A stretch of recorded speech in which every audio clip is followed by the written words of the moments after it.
Demons can sometimes use objects as conduits to achieve their desired goal. Their desired goal?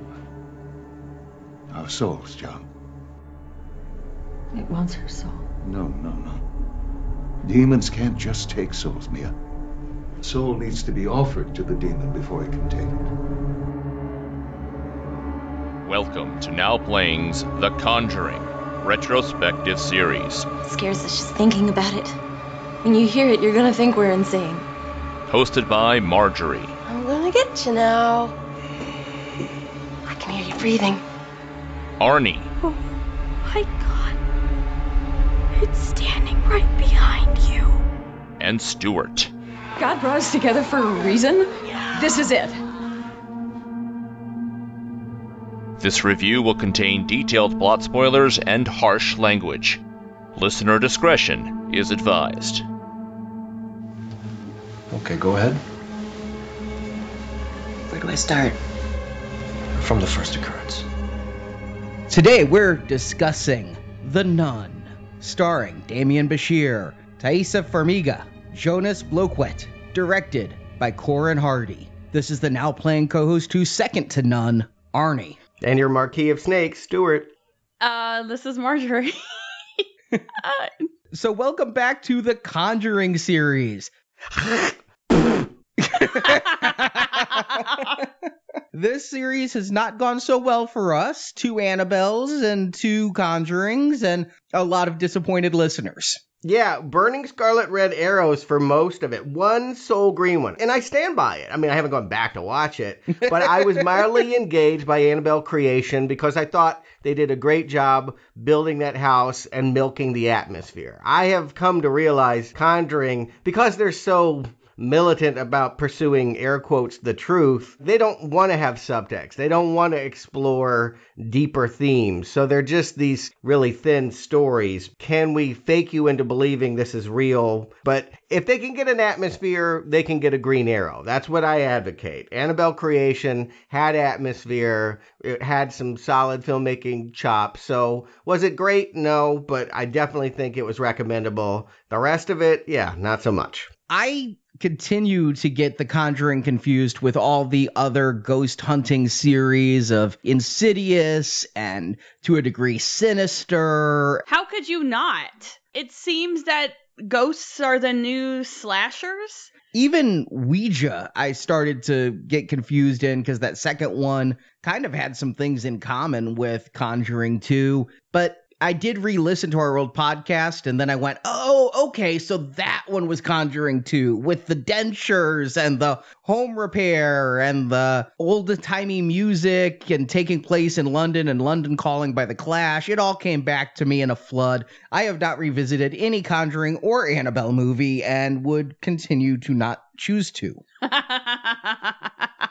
I drew the short straw. I felt like someone needed to be reminded of what the Nun did in Conjuring 2. I wasn't going to go back and watch the whole series. I don't like them. I'm not going to do that. But I did want to remember what they had told us about the Nun. And yeah, I guess I wanted to see, were we too harsh? Were fans right to complain that we were picking on a movie unnecessarily? I do think that we were probably a little more harsh, or at least I was, because I had just read the nonfiction story, and to see them inflate the quote-unquote true events into what they did was offensive. It was. You know, I think the best part of the Conjuring series is Ed and Lorraine. I find them a great couple on screen. I think that Patrick Wilson and Vera play off each other really well, and they come off as a really great couple. And I find them very comforting in this series. And I think that when they're not around, the series lacks. And I think that for me, they are the series. I wish we were getting more of them. And I'll get into this a little bit later, but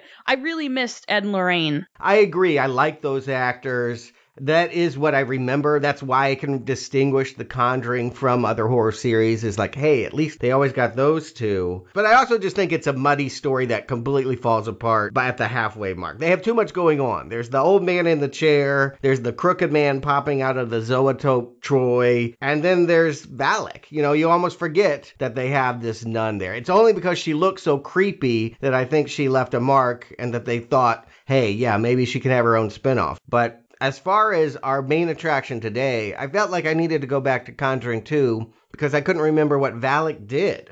And I want to just say I was right. I said that I assumed because there was so much lettering lying around the Warren household that they were subliminally spelling out V-A-L-A-K. I counted at least 3 incidents, maybe a 4th. They might have done it with camera tripods, but definitely in the kitchen, the dining room, and the study. If you look at the background, it's not even that well hidden, quite frankly. You can see them spelling out Valak. And that was the whole point. That was what I had forgotten. But if you can say Valak's name, you can vanquish the demon. That's all it took was her remembering what the name was, and it could go away. But it stalked her at Amityville, and it stalked her at Enfield. You just got to know the name. So this movie should be about, 5 minutes long. If they can just get the name of this nun, it'll be gone. Seriously, just get Destiny's Child in there. Say my name, and the movie's over. Sure, but we know it's not going to do that, and God knows there's anticipation for this film. This is scheduled to be the biggest opening of any Conjuring movie, and a lot of people that I knew were talking about it. People were actually saying, I'm afraid to go, it looks a little too scary. I've got to give credit to their marketing department because I hadn't liked either Conjuring. I didn't like the first Annabelle a lot. Second Annabelle was okay, but I really wasn't looking forward to seeing The Nun, and then the trailers hit, and I was seeing them again and again in all the movies we went to all this summer, and I'm like, you know what? That looks kind of creepy. It's a period piece. It's going back to the origins of this nun. It looks completely disconnected from The Conjuring. If you didn't know, they weren't really hammering at home. You didn't see Ed and Lorraine Warren. You didn't see a haunted house. It looked very different than all the others had been, and even without now playing, I probably would have gone to see The Nun. That is how optimistic I was. I love your unbridled optimism. Even though something smacks you around, you're still like, but maybe the next one won't hurt. Yeah. I'm wondering if the Catholic Church might not have been a part of the marketing push. They're like, oh, let people think this is the biggest problem. Yeah, worry about the nuns. Yeah, I felt like there was a lot of excitement for this because it did look a little different, because it is set in a different era, and because, let's face it, monasteries and old cathedrals and, nuns themselves, there is just something creepy. I don't think I can recall ever seeing a horror movie character that came in a wimple. I mean, this is a new vision for horror, even though she kind of looks like Nosferatu in a habit. Well, as somebody who went to Catholic school and who took piano lessons from an abusive nun from age 7 to 13, I certainly can say there's very little more frightening than a nun with a ruler. I mean, they are nasty creatures, stereotypically. Yeah, I mean, there is The Sound of Music and Sally Field. I mean, there's also Sister Mary Elephant. I mean, yeah, I agree. By and large, for us growing up, the formative images of that is if you even didn't go to Catholic school, you just know the stereotype that they get you to do what they want through abuse by bringing down that ruler on your head or your hands. And let this be said so that I don't be accused of being anti-religious or anything. My sister went to Catholic school and came home one day and had red welts all over her back. Oh, God. The piano teacher, every time she'd hit a wrong note, would whip my sister in the back with a metal pointer. Oh. My mother had to have words with the school about, basically, my sister looked like she'd been lashed. So it's really a situation of fear. And if you're not afraid of pissing off Catholics, then I think making nuns evil is of a certain way to tap into horror. Here, they found a great way to even sidestep it. You're going to appease all Catholics and yet still have a demon in a habit. Right. This movie will have far less to do with Catholicism than, frankly, I wanted. It is just ultimately about the costume and the location. Well, I also think that historically in society, we have a stereotype and preconceived notion of nuns. I mean, they used to be women who chose Jesus as their boyfriends instead of real men. And that's a way to phrase it. Well, I mean, they had a calling and they were typically spinsters. That's usually who became a nun. I mean, my mother knew some nuns, and they were always whispered about as they were the women who couldn't find a good husband, and that's the stigma. And they also have a stigma of being mean. I don't know if that's because it's no fun living in a convent with 300 other women and having to wear the same thing every damn day. I don't know. And yet, strangely, my family also did have some very close friends who were nuns. And they were some heavy drinking, hard partying nuns, let me tell you.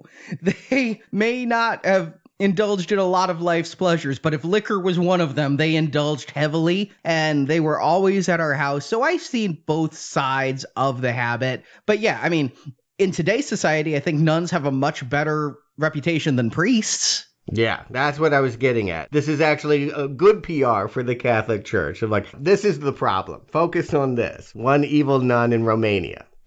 Now, who's directing this? I do think it's interesting. James Wan has a story by co-credit, but I don't think he's really here. I don't think he spent any time developing this movie. He did reshoots. There were reshoots for this film that James Wan directed. Oh, how much footage is that? It said that they were exterior shots, so I guess the stuff in the graveyard, maybe? Okay. But the director credited, and the one that has been given the reins here, is relatively new. I had to go find his first film. Corin Hardy. He made a film in 2015, an Irish horror film called The Hallow. It's okay-ish. It's kind of very similar in design to this film. It's very minimalist. There's a man, there's a woman, and they have a baby. So it's a 3-person horror film where they go out into the Irish woods, and these Irish folklore creatures try to take possession of them. They have lots of different tricks, but this parasitic black mold is mainly how they infect the father and turn him against the family unit. But it is sort of a 3-person horror film in the natural environment that had a good look for what I presume is a very low budget. I can see why Warner Brothers would say, hey, why don't you do what you did here, but on a bigger scale? So let's find out what he did. Arnie, why don't you give him a plot, and we'll get into the nut. The year, 1952. The place, an abbey in the remote area of Romania. See, that abbey was built in the Dark Ages by a duke who was involved in Satan worship. He opened a portal to hell, but knights dispatched by the Vatican killed the duke and closed the portal with a drop of Jesus Christ's blood. But a demon escaped. A group of nuns lived in the abbey to pray the evil away, but it was too strong and killed all of them. But to escape the abbey, it needs a vessel to possess. So the last living nun jumps out a window, hanging herself, rather than become a tool of this evil spirit, a dark nun named Valak. However, the nun's hanging body is found by Frenchie, a townsperson who delivers food and supplies to the abbey, played by Jonas Bloquet. The news travels all the way to the Vatican, where a group of bishops dispatch Demian Bichir's character Father Burke to investigate. Burke is both a Vatican exorcist as well as a paranormal investigator looking into miracles. He's told to go with Sister Irene, a novice nun who has not yet taken her vows, played by Taissa Farmiga. Yep, it's her daughter. Sister. It's not her daughter? She has a daughter she acts with. No. Okay. They apparently are a family of 7 children, and they were born 20 years apart. I thought it was daughter 2. Okay. All right, that explains it. 20 years apart. Irene was chosen to go because she's had visions all her life. Irene and Burke are taken to the abbey by Frenchie and left there, but soon they are terrified and attacked by Valak. They even see nuns there who've been dead for a long time. Frenchie returns just in time to save Burke from an attack. Now a firm believer, Irene has Burke give her vows, and once consecrated, the 3 together venture into the catacombs under the abbey to find and seal the evil portal. Behind a wall, they find a relic with Christ's blood in it. They find the pentagram where the Duke opened the portal, but are attacked by Valak. It seems they won when Irene fills her mouth with Christ's blood and spits it all over the demon, but in truth, the demon inhabited Frenchie's body. The 3 return to town, believing the abbey to be clean, but we then jump forward to the 1970s where Patrick Wilson's Ed Warren and Vera Farmiga's Lorraine Warren are giving a lecture on evil spirits. They reveal that they performed an exorcism on Frenchie, but the man did not survive. And this was all followed up on in 2016's The Conjuring 2, but as for the nun, credits roll. So if you have the blood of Christ, don't you know where you keep that? That's not like the nutmeg or the salt. Like, you have a very specific place you keep that, and everyone knows where it is, right? We're going to begin this movie with the last 2 nuns alive at St. Carta Monastery, which, by the way, why aren't there monks? There's a monastery. According to Wikipedia, a monastery is a building or complex of buildings comprising the domestic quarters and workplaces of monastics, monks, or nuns. Oh, okay. Fair enough. So, yeah, I also thought that, but these are cloistered nuns, and I didn't know necessarily what that meant because I've been to the cloisters up in New York, but I didn't realize cloistered nuns never left and did take vows of silence and couldn't speak from sundown till sunup. This is all very educational. I had no idea. I mean, I know what cloistered means, but I had no idea what the cloisters were, other than it was a really beautiful set of buildings we went to. I think we've been to other cloisters, too. In Spain.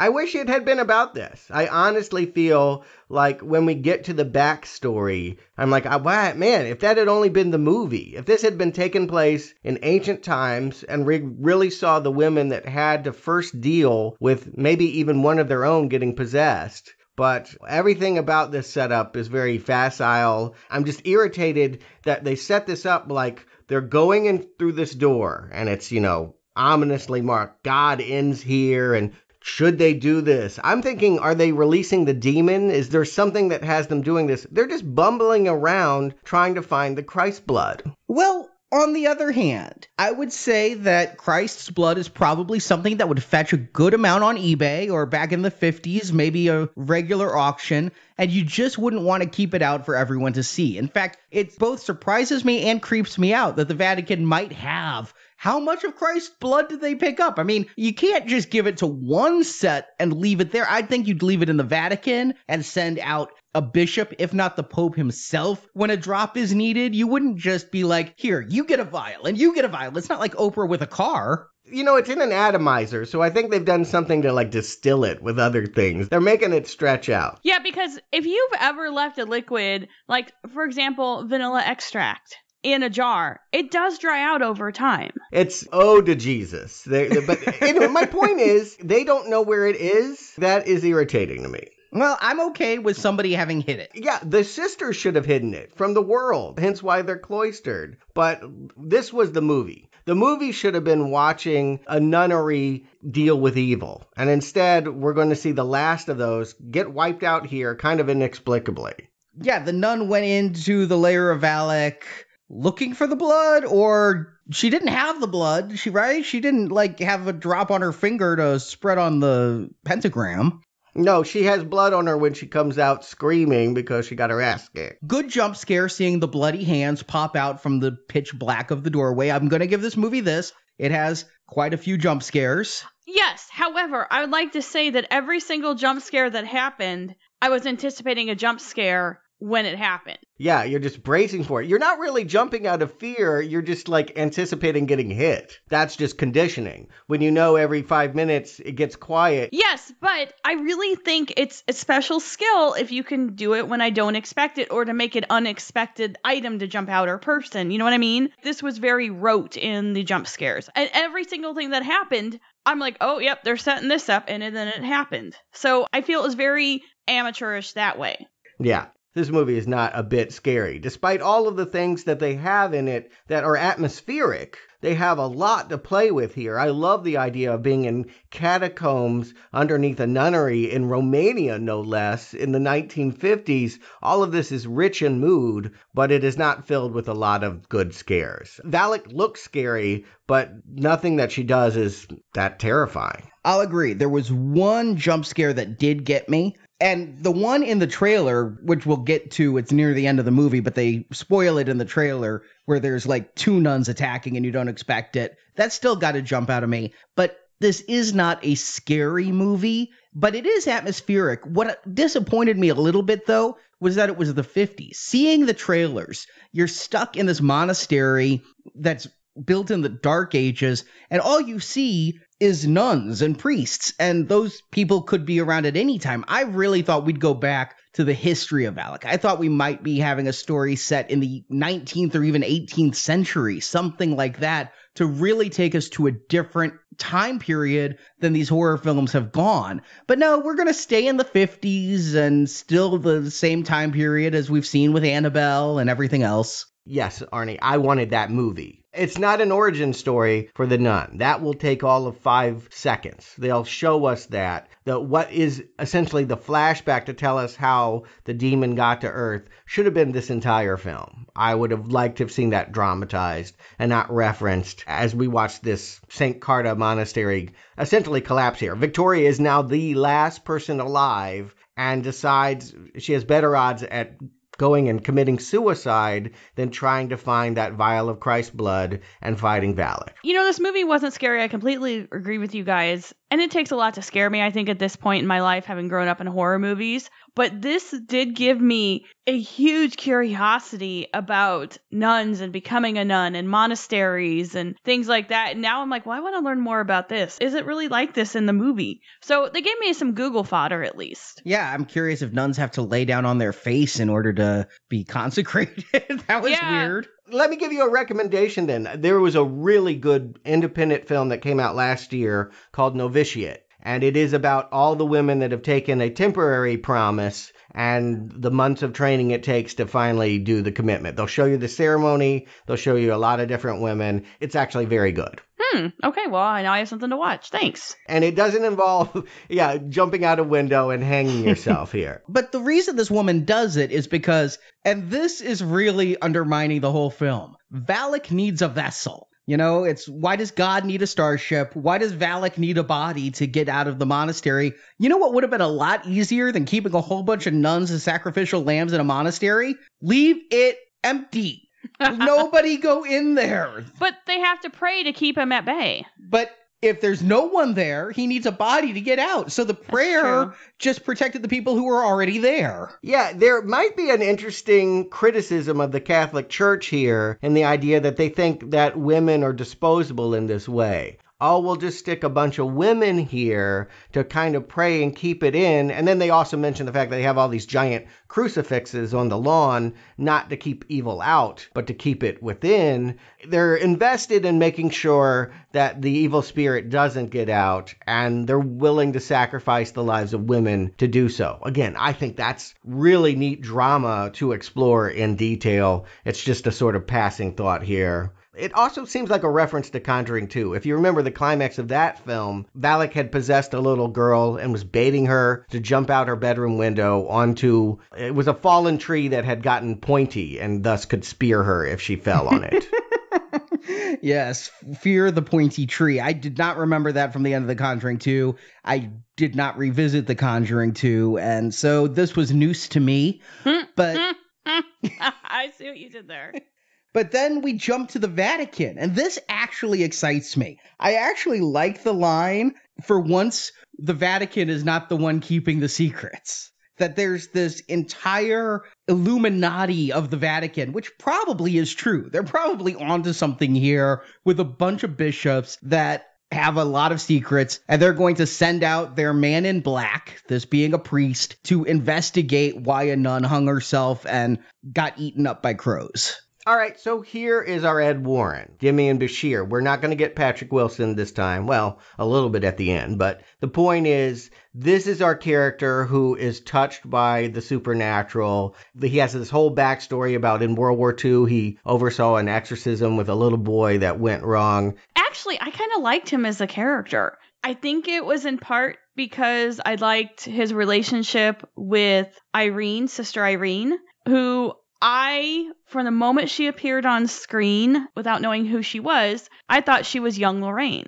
Yes, I thought they were going to do something like that. Yeah, because, she had the mannerisms. Like, when you first encounter her in the hospital, she had that same calming demeanor that Vera plays Lorraine with, and the same mannerisms. She looked like her, and I'm like, okay, so they found a young woman who could really act like Lorraine, and we're going to see this is how Lorraine developed her visions and became what she was. And then I really liked when she met Father Anthony. I thought that they were really good together. And I was enjoying the two of them on their nun mystery hunting tour. I thought the weak link was Frenchie, and now I know why, is he was shoehorned in there so that it ties into the first Conjuring. But yeah, I really like the two of them together. My mind went to different places. I did like Demian Bichir in this, seen him in a bunch of stuff, but he's never really given me a reason to like him. I have to ask you guys, did you notice when he arrived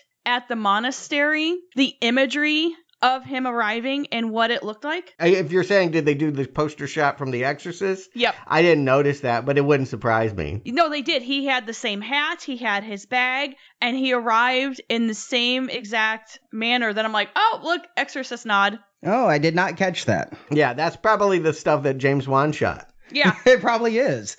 But I like him here, and I didn't know Irene was played by a Farmiga, but I did have this, where do I know this person from the entire movie? And it turned out I was thinking of her older sister. Well, she's also on American Horror Story, if you watch that. Yeah, and I watched a little of that, so I probably saw her there too. She's used to doing horror. I don't know why you'd cast her if you aren't making her either a younger version of or a relative of Lorraine Warren, but she does have horror cred. But I was thinking that I would like Father Burke. If he is this investigator of miracles, he is a perfect storytelling engine, right? If you want to spin this off, if, God forbid, Patrick Wilson is getting outside your budget, then you could have Demian Bichir sent by the Vatican in the 50s and 60s and 70s investigating supernatural occurrences. I liked him. I thought for sure he was dead meat, though. At the first act of this movie, I felt I knew where it was going. I thought the priest would die, and I thought the nun who was nervous. She hasn't even taken her preliminary vows yet. She's very tentative on this. I'm not sure at the beginning of this film, and I don't think she's sure that she wants to go through with it. But what I knew this film would do, because The Conjuring has always played to the Catholic audience, trying to bring in that Passion of the Christ dollar, I knew her faith would be reaffirmed. I knew she would become a nun. I just thought the priest would die. Right. That is kind of, I would say, the problem is that it would be more interesting if we believed she might cause problems. Now, keep in mind the Catholic Church is including her. She is neither in Rome, conveniently ready to hop on a train. This priest has to go to London to pick her up, nor does she know the area. They're like, well, she knows this area. She's never been to Romania. What they're really implying is she's been possessed. She, as a child, heard voices, and not Burke, but someone like Burke in this fold came to see her and deal with that. And so we are to look, at least I did, a little askance that she possibly is still harboring a demon. She could actually be like this evil nun Valak, someone that looks like the faithful, but is actually harboring bad thoughts. Actually, I didn't think that either one of them would die. I kept waiting for Frenchie to bite it. He seemed extraneous, not really integral to the plot. I mean, he was the vehicle to get him there, and I really thought he was going to get killed in the cemetery, and he didn't, and he lived. I was surprised. And then when he popped up at the bar, I'm like, okay. And then we had the whole bit about kids killing themselves, which didn't really go anywhere there, but he seemed to be very extraneous. Yeah, I never thought Irene was going to be possessed. I mean, I thought she was the Lorraine Warren. She has got the ability to have visions, and especially, I mean, that's how we're introduced to her, is she has visions, and at the end, it's always Mary points the way.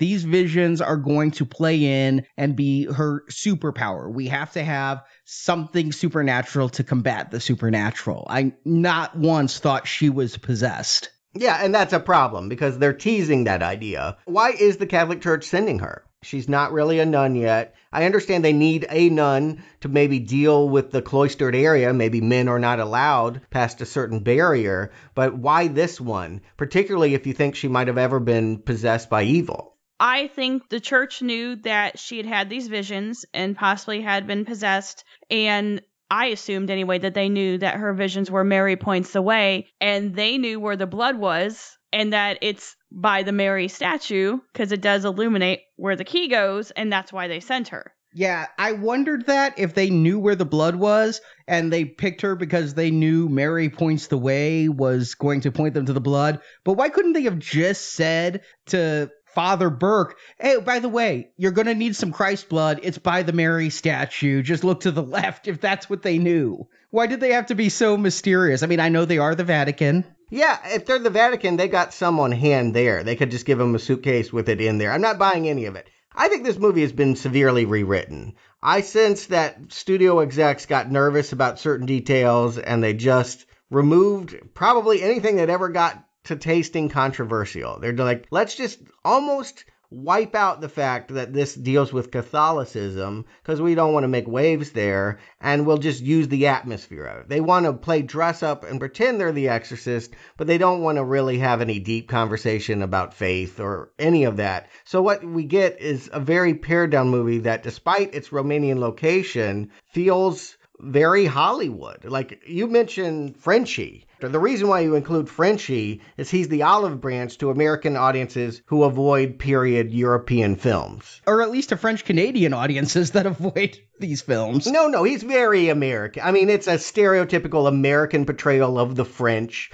When he sees these two show up on his door, he thinks he must have knocked her up, and this is the father or the husband come to demand that he atone for it. He's quote-unquote sexy and funny and just North American. He has a very modern quality that's going to make you forget this is 1952. Frenchie did feel like the sacrificial lamb to me. I did not put together his connection to the first one. I did wonder why he kept saying, I'm French-Canadian. I was like, why would that matter? I'm like trying to think, at what point in the film is it going to really matter that he is not French, but in fact Canadian? Is Valak got something against the French? And he goes, I'm Canadian. Oh, okay, I'm going to let you live. I didn't know where this was going. It goes really nowhere, but he really wants to emphasize his French-Canadianness. In Romania, it's all very weird to me that a French-Canadian becomes the supplyman for an abbey in Romania.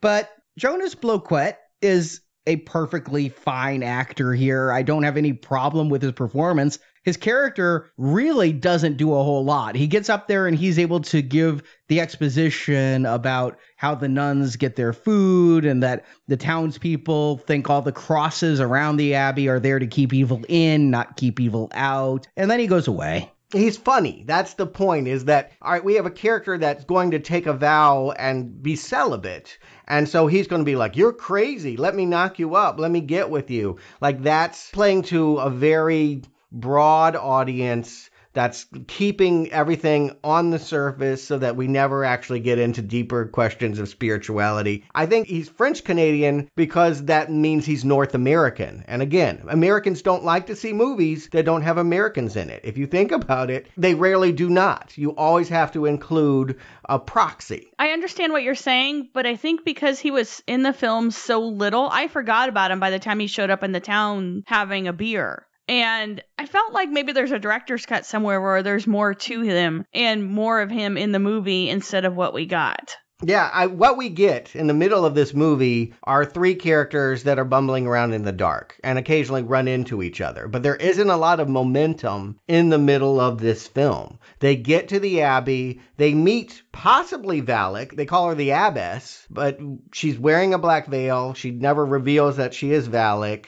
We never have confirmation that it is Valak. She says we got to take our vows of silence, come back tomorrow, and then we have this long night in which we're expected to believe a priest and a nun are going to shack up in the same apartment while Frenchie goes home to the bar and all this crazy weird ghost stuff is going to happen to them. Well, I don't think that there's necessarily an issue with them shacking up. I mean, they do have... Oh, there would be. Come on, I'm not even Catholic. That will never happen. That would never be allowed. They had separate bedrooms, so they both have vows. And he doesn't think it's weird that nobody is there? Like, priest, no, that my bullshit meter is going off the roof on this. All right, well, let our Catholic listeners let us know, because I always thought priests and nuns would sometimes live in the same buildings and things, like a co-ed dorm. Yeah, I don't see them sharing a commons area, and no, this feels very wrong. And the fact that he doesn't recognize what we're going to find out, the big twist, one of the two, is that all the nuns that we see talking to them are in fact just ghosts.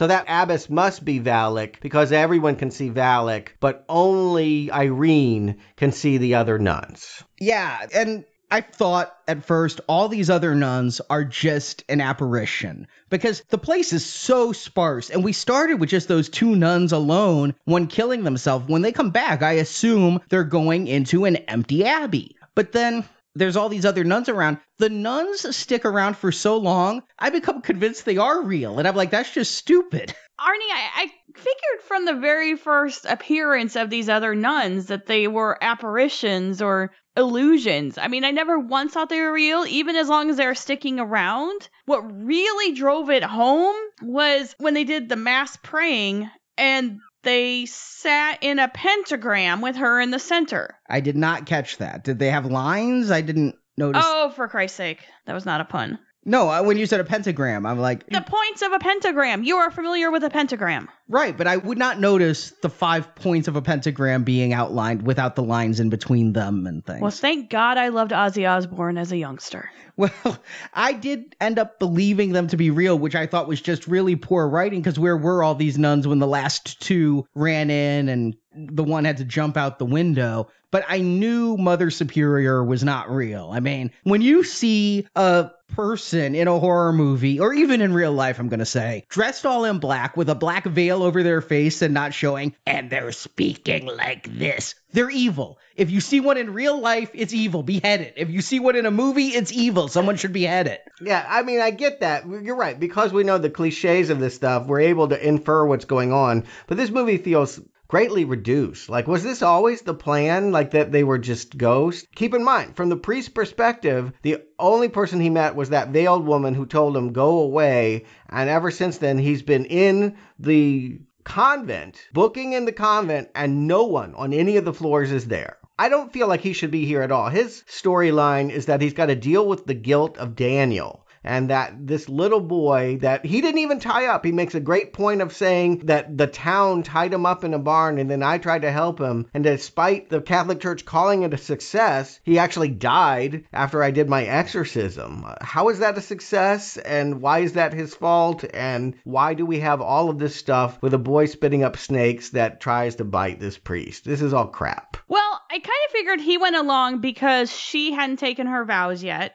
And he was the more seasoned demon person since he did exorcists. And I feel that there was something lost where there was supposed to be this big parallel when he was struggling with his demons, but he ended up saving Irene, but then it didn't really pan out, so they just kind of ditched it. Yeah, something got cut, right? Yeah. There had to be a point for him dealing with guilt. There always is. If you're dealing with Daniel, then you're going to do something in the present that makes it easier to deal with what happened with Daniel. And you're right. That would make sense that when Irene becomes possessed, he would save her, but I don't think that ever transpires. I don't think this character ever really has a storyline that gets him involved with Valak. I think he's underused in the end. I thought he would die and sacrifice himself to save Irene. And then, yeah, later in the movie, I do think he will exorcise Irene. I figured that is going to be how this movie will end. He doesn't do anything, and yeah, he doesn't ever come to terms with Daniel. He's haunted by Daniel.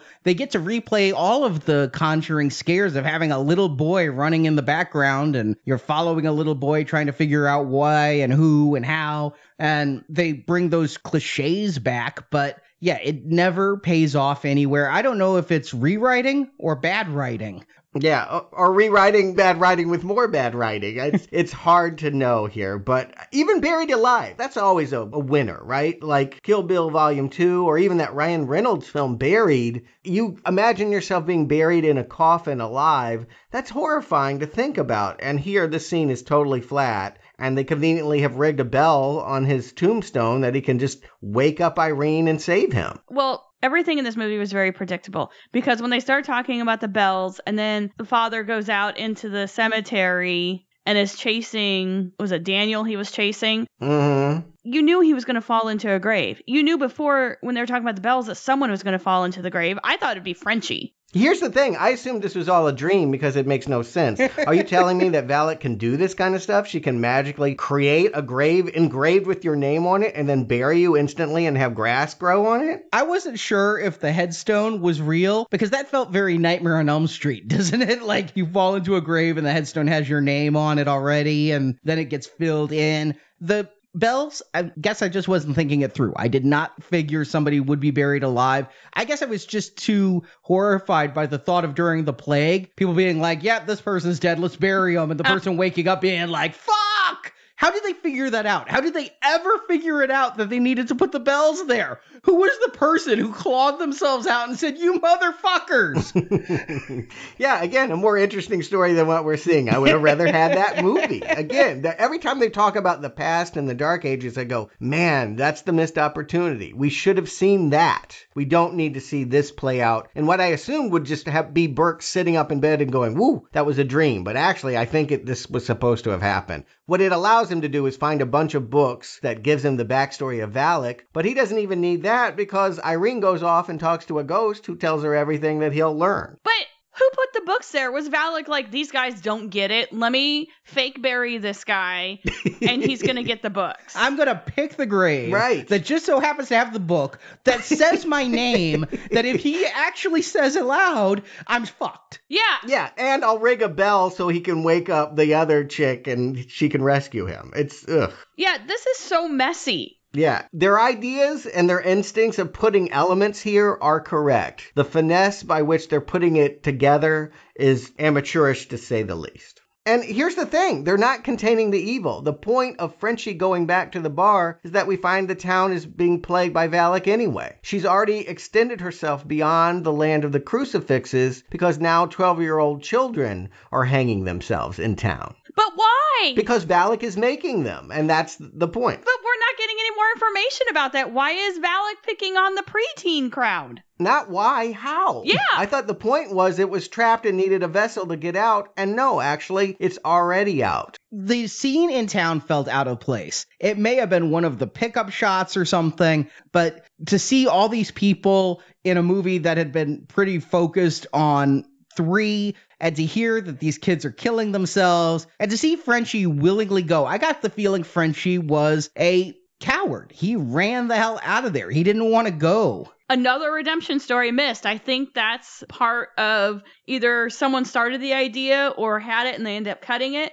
but there was absolutely no redemption, and it did start out as a redemption story for Frenchie as well. Like, he was supposed to come back and maybe get a pair of balls or something. He does get the gun. What it allows him to do is to come back with a gun that isn't really used that much, but... Yeah, he could have just, had the gun on the first trip, too, if you wanted to clean this up a little bit. I don't know what's going on, but... It's not all bad. The atmosphere is pervasive, and seeing Irene dealing with these other nuns who are praying constantly, and they have this 24-hour prayer thing where somebody is always praying out loud, just on and on to keep evil at bay. I thought that was an interesting concept. I'd like to think that was really happening before Valak killed them all. Yeah, again, I would have liked to have seen the actual nunnery where they came up with this and that they were fighting this. The fact that we're going to find out that Oana, who's telling Irene all of this, is just a ghost. Does the vow of silence not apply to ghost? I'm like, it's dark, she can't leave, but they can't stop talking.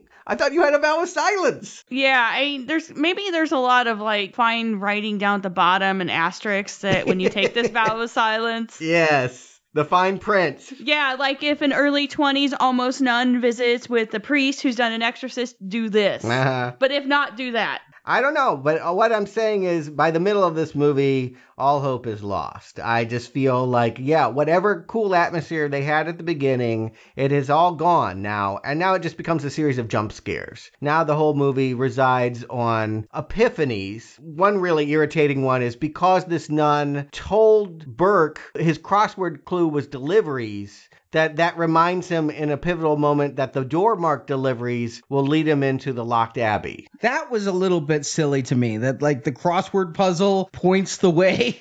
Yeah, they do that in the Conjuring too. Remember when they have two strands of audio tape and they both magically fall on the ground and form a cross, and at the point in which they meet, they play those together and it's the hidden message? Yeah, I hated that too, if you recall. Yeah, it's this kind of contrivances and epiphanies that people just magically go, oh, okay, this is the stuff they teach you in film school not to do. This is bad stuff. And my film school teacher was right. This is dramatically unsatisfying. Anyone should know that I'll use the delivery door to get into the abbey. That shouldn't take a magical epiphany from a nun solving your crossword yesterday.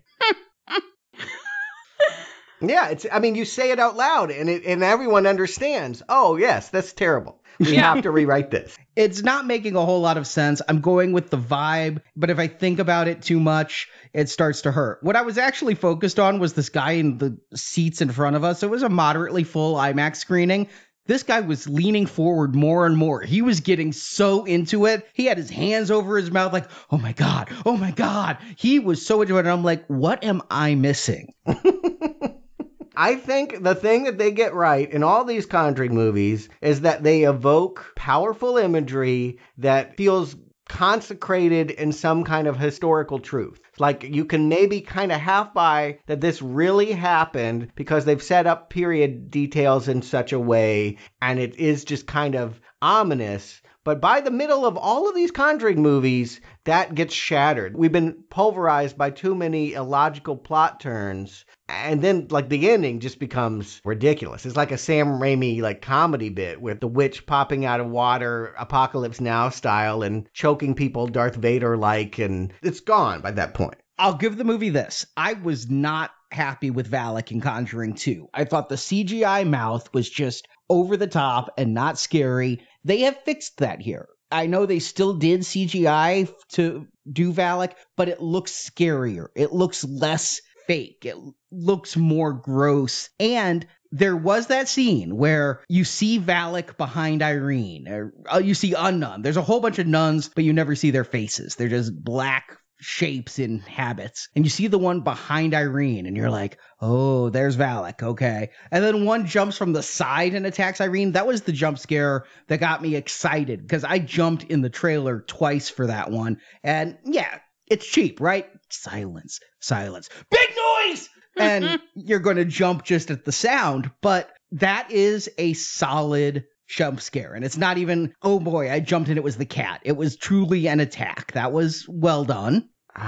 Maybe it's just that I'm checked out. I'm not jumping at these scares. I am like cringing because I know it's going to hurt me with a loud sound. To me, that is a very different feeling. To be scared of being hurt with auditory noise is different from being, I wonder what's around the corner. Oh my God, I didn't see it coming from the side. And then there's been this key this entire time. When the first nun went past the door that says God ends here, she has this, I thought it was just a rosary, but it's later pointed out that at the end of the rosary, there's a key. The nun who hung herself grabbed it and ran out the window with it clutched in her hand. And now it's been kind of carried around this whole time. They need to find out what the key unlocks. They don't even know they're looking for Christ's blood. They just know that they're looking for a lock. Again, let's just have this fallacious epiphany where I've been all my life, every vision I've had since childhood has ended with Mary points the way, and that's just so that when I can walk to a particular part of this catacomb, a sunbeam will hit the finger of Mary and will point right to the secret keyhole that none of these chicks knew about but should have. And that's where they get the Christ blood in the perfumery. Yeah, I guess that's why they sent her. The Vatican knew this. Do you guys think that maybe they shouldn't have stored the Christ of blood in such a fragile little vessel, perhaps? Yeah, idea, I would think, of leaving it there. You know, we saw in a flashback these knights ride in. They pour it on this hole in the floor to keep the demon trapped underneath. You leave the extra there because you presume something could happen to make the demon come out again. You want to have it like a fire extinguisher. You don't hide those.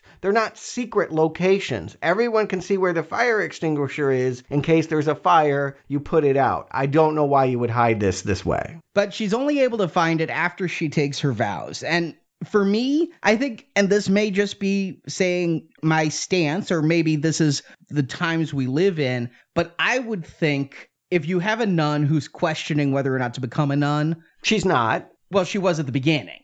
No. Yeah, she was, if I take these, they would consecrate, and Frenchie calls out, would or will. She is hesitant to become a nun. Oh, you're holding on to a very tiny fragment here. I saw no wavering. This woman is faithful from the beginning. I saw the Mother Superior didn't want her to become a nun because she believes in dinosaurs. But I didn't see that this chick felt like this was the wrong path for her at all. No. She is not wearing her habit. She is questioning the word of the Bible, saying that the Bible is God's love letter to us, but it doesn't mean we shouldn't question. She is not following the church doctrine. To me, she is a free spirit who will not be a good subservient worker for Christ. Okay, we see the same thing and interpret it differently then. Because, yeah, I saw all of those things. I saw that as appeasement to get the audience to like her and to think this is not a stodgy old fundamentalist nun. Yeah, she has her own mind, and thus, yeah, she wears traditional clothes when she's with children or other women, but when she's with the priest, she's happy to put on the habit. I did not see a lot of questioning of faith. And again, I think that there might have been in the script some of that, and they just said, we don't want to deal with that. That's not why we're here. We just want to see monsters and habits. We don't want to challenge people's beliefs. What I would think, and again, this could be because of all the way that Catholicism is in the news and everything today, I would think that to become a whole character, she would reject the vows of the church. That would be the movie I would expect and the movie I would write. But knowing the audience The Conjuring goes for, it goes the exact opposite way. She must give herself to Christ in order to have the power to face Valak. Again, I would point you to a good movie, Novitiate. There's a human story about how you can have questions and doubts and still make that commitment. I don't think it means becoming a slave. If the idea is that being a nun is like giving up on life, I think this movie, that might be a superficial interpretation. That's not what I would expect for most people that have a calling. And this chick never felt like she was questioning. I disagree with that. And if she was, why would she go on this mission? Well, she went on the mission because she was told to, but then she's not questioning. The opening scenes make me wonder how committed she is. I thought she might end up with Frenchie. Yeah, I think the audience is maybe even hoping for that. But of course, she's going to have some janked up teeth because she bit into glass and sucked all the Christ blood out while she was being held underwater. Okay, yeah, let's follow this. She got the Christ blood out of the wall where Mary was pointing. There's just a little slit in the wall that the key goes into. You don't even turn the key. You could probably use a paint stirrer and poke it in, and it's going to Indiana Jones and Temple of Doom style reveal a secret area where you have this, they call it a relic, and in it is a cross of Christ's blood. Not just a drop. I mean, that's a good amount of Christ's blood. You could, run a CBC on this blood that they've got there. And she takes that, they go into the area with the pentagram, and it's full of water. Valak attacks, and you see her trying to do something with the relic. And finally, the relic goes up to the top. You think that Valak has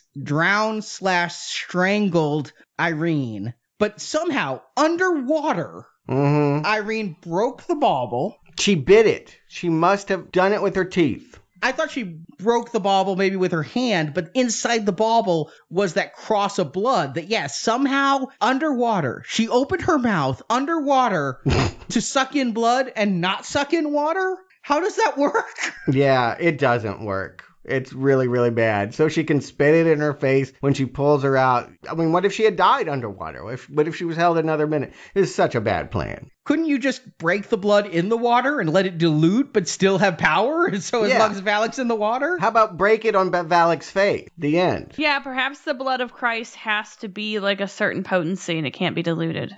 I think it already is. Yeah.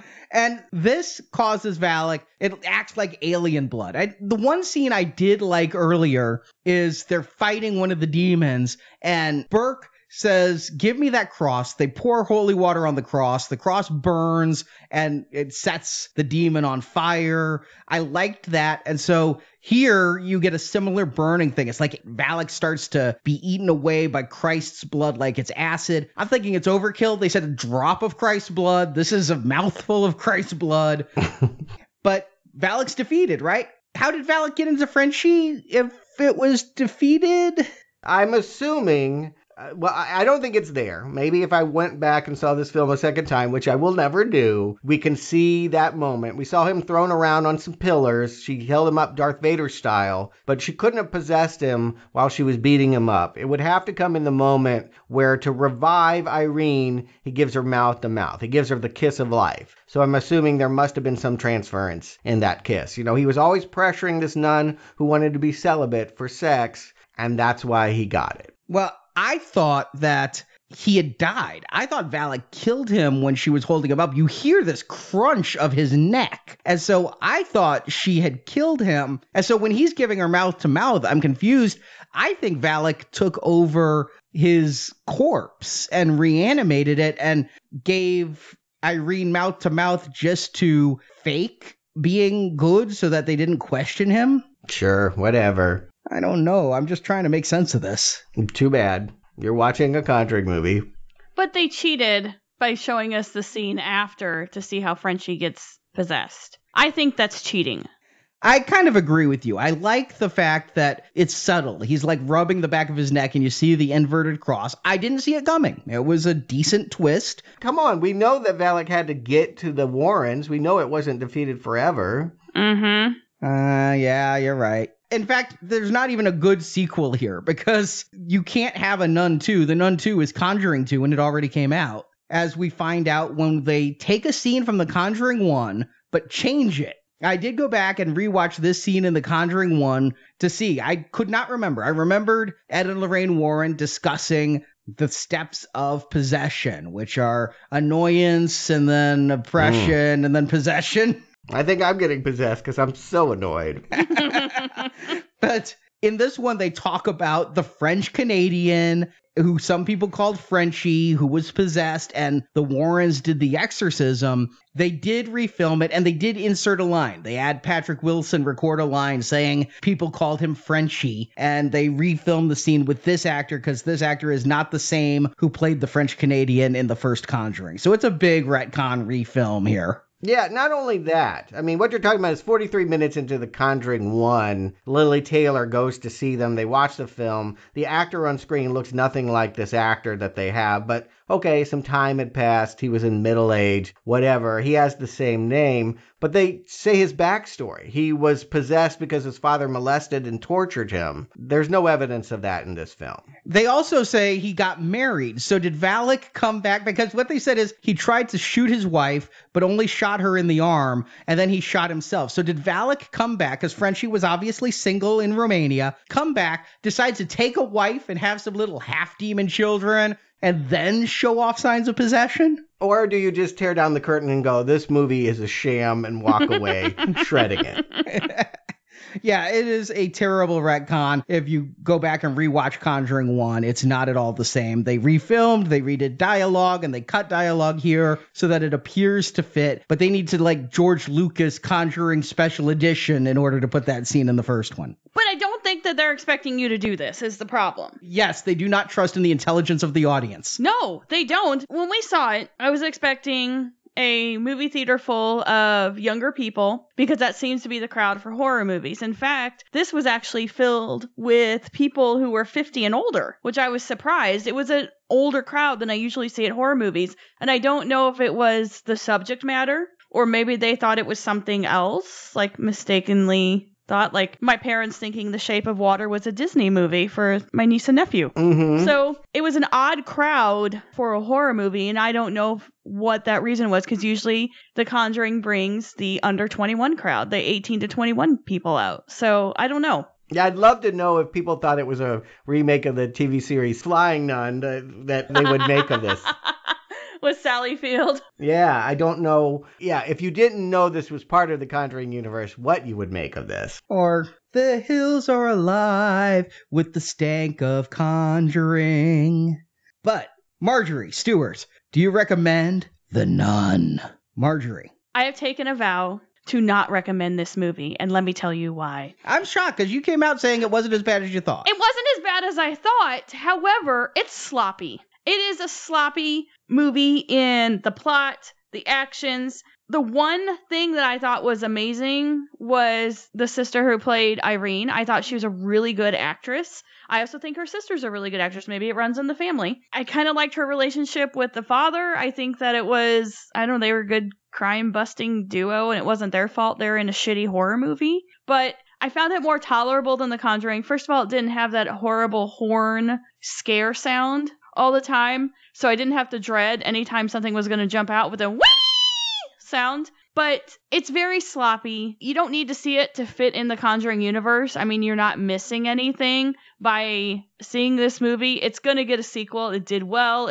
They're going to get another one, perhaps The Nun in the 70s. I don't know, but yeah, they did that. It was called Conjuring 2. Yeah, so I don't know what maybe the 60s said. Maybe Valak's going to hang out with the hippies. I don't know where you can go from this is what I'm saying. Maybe we'll get a movie about Frenchie and his possession. That's probably what we're going to get. But you can't even turn off your brain to let this stuff fly in this movie. But not recommend. I vow to not recommend this. Stuart. Yeah, I'm convinced more than ever that this whole franchise is bankrupt, just artistically empty. And I started to think about why that may be. Why does this suck and other series come out that are credible? I think that major studios, this is coming from Warner Brothers, major studios are afraid to go to extremes. They're happy to monetize and stick little elements here that they can spin off and make money and all of that. They don't really want to get you, to horrify you. It's not their instinct. They want your money. They want you smiling at the end here. And so when you think about it, all of the great horror films, they do come from the margins. They come from smaller studios like Lionsgate, or they come from independent filmmakers who have a vision that are willing to go to the edge. This just feels like a collection of ideas stolen from other people and then not utilized properly. You have all of these elements that should work. Good actors, interesting location, iconography that will work and has worked hundreds of times, and then you don't see them do anything with it. This movie is very boring. It just meanders throughout, but really in the middle, it's hopelessly empty. Yeah, I spit on the ground. I'm done with the Conjuring universe. They suck. You're not done yet. Well, I know I can't be done with it because I'm cursed.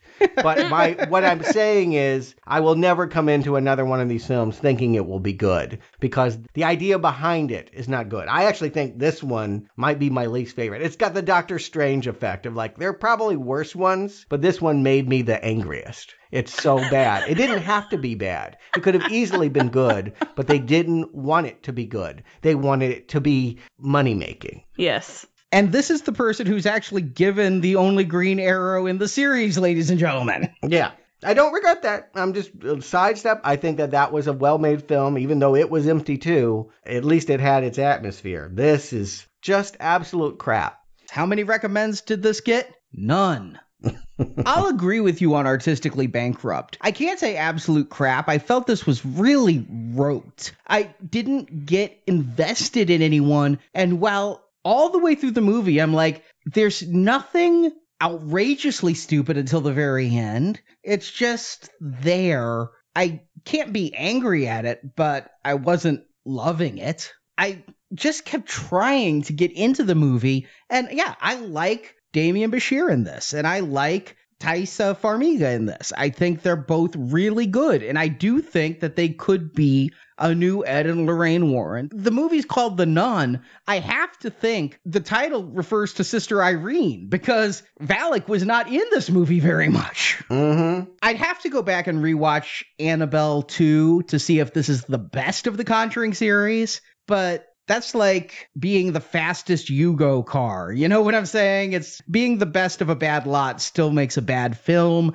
It's a weaker not recommend because I really don't have much feeling about this movie at all. I don't hate it, but I can't recommend it for that either. The guy in front of me, I think, would give it a strong recommend, judging by his gasping and his body language, but I was more entertained by watching him than I was by watching the movie. I would prefer a reaction video to The Nun than watching The Nun. They didn't give us the movie. I mean, I would argue this was supposed to be an origin story that explained Valak. I don't understand anything more about Valak than when this movie started. Honestly, I put her on a hacky sack team because all she does is grab things and kick it around. That's all she does.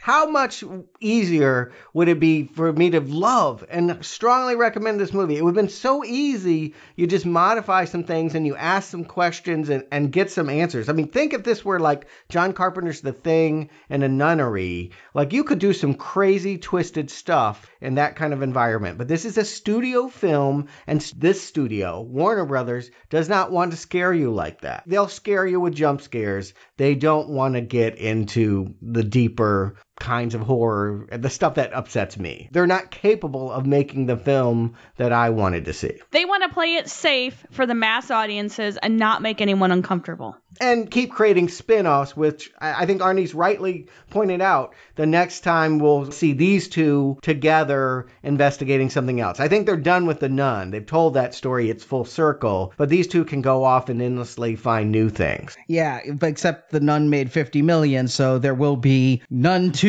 Yeah, she can be conjured back in the present day. That would be what I would imagine. Someone new will conjure her. If you recall, she got out because of World War II bombs. I'm sure something could have happened in some war-torn country. Probably America, because they don't want to exclude the American audience. But yeah, you're right. We're destined to see Valak again. Yeah, what incenses me and what frightens me is how not done we are with this series. We are going to have Annabelle 3 next year. Yep. Same screenwriter as this. Conjuring 3 has been announced, but no release date given. Yeah, they don't know what to do with that. I've heard a lot of stories that they've looked from the Warrens' life, what they want to pursue, a werewolf this, something that. I think they're afraid to go forward without James Wan. And James Wan is involved in working on a script for 3.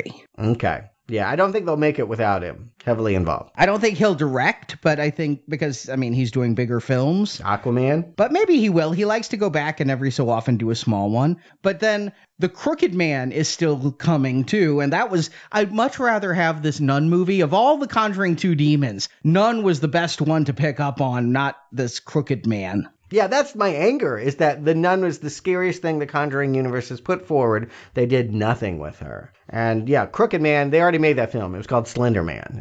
There's no point. And then, yeah, I imagine 2020, The Nun 2, None Harder. And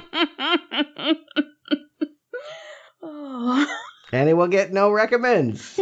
Nope. But hey, if you're looking forward to being scared, this Friday, we're going to be discussing a different type of horror, some witches in the Dario Argento 70s horror classic Suspiria. I actually think this is the film The Nun wishes it could be. It is a movie that trades on pure mood and all this female hysteria set at a dance academy in Germany, but it actually works. I'm actually a big fan of Suspiria and can't wait as we build in the silver level to that new Suspiria remake that comes out in early November. It's the beginning of our fall donation drive. Yes, I do know the spring one just ended. It's because we're doing so many movies. We did 29 movies in our spring donation drive. That is more than half a year's podcast. And here we've got 5 in the silver level, the 4 Dario Argento films, the Suspiria trilogy, plus his 1984 film starring Jennifer Connelly and Donald Pleasance, Phenomenon, or in the US it's known as Creepers, and ending with the Suspiria remake. And then starting in November, 11 weeks of bonus podcasts for gold level donors, the M. Night Shyamalan series. You want some horror? There's some scares in there. There's some, I'll put it this way, The Sixth Sense has scarier ghosts in it than The Nun. Yeah, there's also some fallacious epiphanies. I keep swinging, baby. I remember Signs. I know there's a lot of bad coming at us, but I think it's going to be so bad it's good. And then for Platinum, because we are coming up on the Halloween sequel reboot, this Halloween redo, we're going to do 3 Jamie Lee Curtis horror films, all that came out in 1980, The Fog, Prom Night, and Terror Train. Yeah, after that year, she was crowned the Scream Queen. She had to change her image. She ended up doing comedies because everyone associated her with slasher films. Why is that? Well, yes, Halloween, and we will be talking about that on our main feed when she comes back for H4O, but also in 1980, those 3 films, I think of varying quality, but all cementing a real reputation. I like Jamie Lee Curtis a lot. I look forward to that deep dive. And Brock is going to be joining us for all of those Jamie Lee Curtis reviews as he's joining us for Halloween, as Stuart calls it, H4O. And he's going to be back next week because we have another theatrical release, one that I have been looking forward to a lot more than The Nun, but it's following kind of the same title, The Predator. Yeah, you have always held the faith for this character. I never really cared. I always considered it also ran to the Alien series, but I always want it to work. And I do think the first Predator was good. I don't know what to make of this new one. I haven't seen enough. It's had erratic trailers. One made it seem like a child fantasy. One made it seem like a bra film. One, who can say? Hey, it's directed by Shane Black, who not only was one of the stars of the original film, but is a director I've come to really like with Kiss Kiss Bang Bang and The Nice Guys, and I've even come around to some of the aspects of Iron Man 3. He is what gives me hope. And for those who remember from our 1986 series, we did the movie Night of the Creeps that was co-written by Shane Black and written by Fred Decker. Well, Fred Decker is one of the writers of The Predator. So there's a lot of pedigree behind this film. I have hope. But then again, Robert Rodriguez did make Predators, and I had hope there too. Yeah, you had hope for The Nun. Like, you always have hope. Hope springs eternal, and that's good. I think we'll need it, because after we're done with that, it's back to video games and Uwe Boll. I have hope that the upcoming video game movies will not be as bad as Alone in the Dark 2. I hope you're right. I'm gonna wish for that as well. So, thank you guys for joining me. Listeners, if you want to see everything we have coming up, our schedule on our website, it's on the right column. If you scroll down, you can see a lot of shows we're doing. I know some people got excited about a couple of new announcements that are on that page. Check it out at nowplayingpodcast.com. And Stuart, Marjorie, thank you for joining me. And until next time, it's over.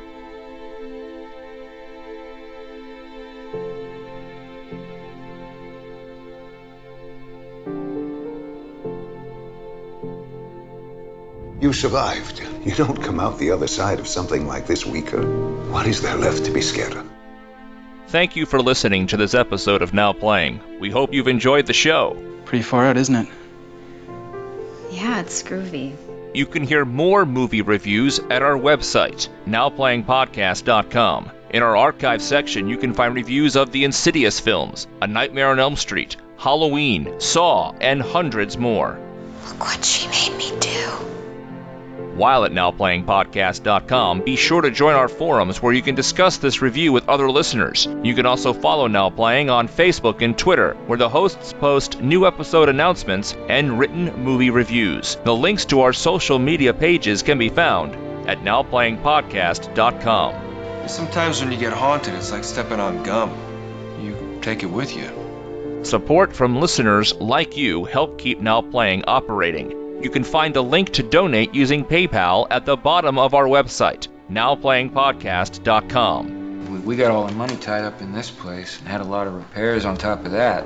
You can also show your love of Now Playing Podcast by shopping in our store, where you can buy t-shirts, totes, boxers, coffee mugs, teddy bears, and much more. I like your dolls. Now Playing's The Conjuring retrospective series is edited by Arnie. But he's always sad. But I think something bad happened to him. Now Playing credit narration by Brock. It talked to me. It said that it wants my family dead. Now Playing is not affiliated with New Line Cinema, the Safran Company, Evergreen Media Group, or Warner Brothers Pictures. The Conjuring films are the intellectual property of their respective copyright holders, and no infringement is intended. We should talk to someone. The opinions expressed on Now Playing are those of the individual hosts and may not reflect the opinion of Venganza Media Incorporated. The devil is the father of lies. Demons are his manipulators. Now Playing is a Venganza Media production. Copyright 2018. All rights reserved. And no part of this show may be reproduced, repurposed, or redistributed without the written permission of Venganza Media Incorporated. We have to get out of here. You did good. No, you did.